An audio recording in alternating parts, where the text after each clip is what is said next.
I think the conversation here was less on the trade issues and more on investment.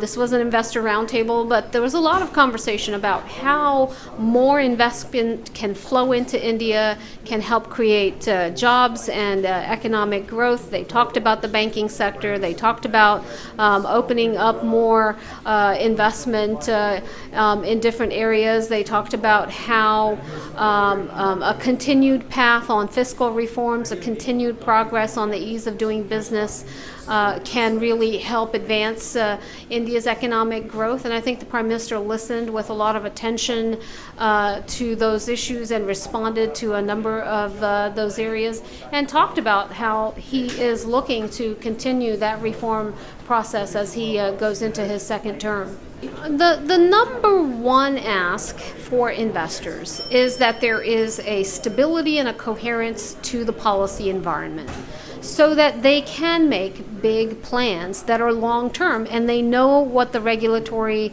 ecosystem will be and how they can plan their growth. One of the other issues is, how do you create an ease of decision-making?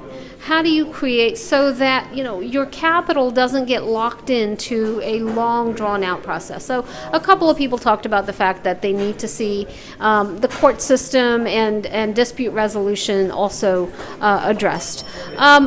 Look, I think that there's a very strong desire to see a continued opportunity in India.